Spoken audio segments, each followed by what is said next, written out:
Assalamu alaikum. As we have just started the holy month of Dhul Hijjah, which is the last month in the Islamic calendar, let's learn about the Islamic calendar, which is also called the Hijri calendar.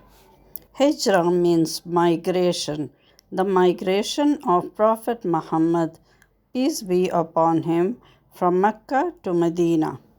The Hijri calendar is a lunar calendar with each month starting on the sighting of the new moon. It has 12 months, with each month of 29 or 30 days and a total of 354 or 355 days.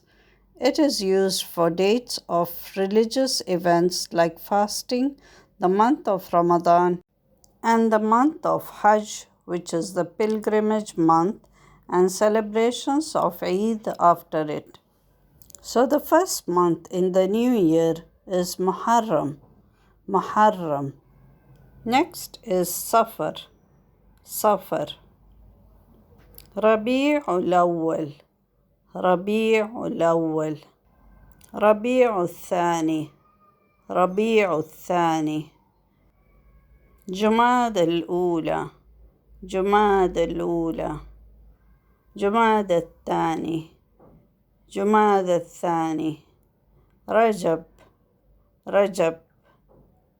شعبان. شعبان. Next comes the month of fasting. Ramadan. Ramadan. Shawwal. Shawwal is a month of celebration of Eid al-Fitr. Dhul Qa'dah. Dhul Qa'dah. Dhul Hijjah. Dhul Hijjah.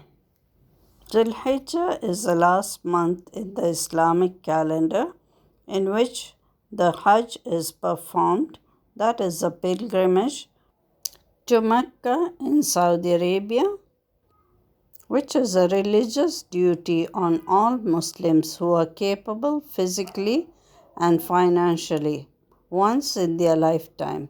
So these 10 days are very important days and the best days for the pilgrims and the ones who cannot perform Hajj. They spend time in prayers and fasting, after which on the 10th day they celebrate the Eid al-Adha by all Muslims around the world. I hope you liked today's lesson. Then don't forget to like it and join me in the next lesson, inshallah. Thank you. Shukran. Ma'as salama.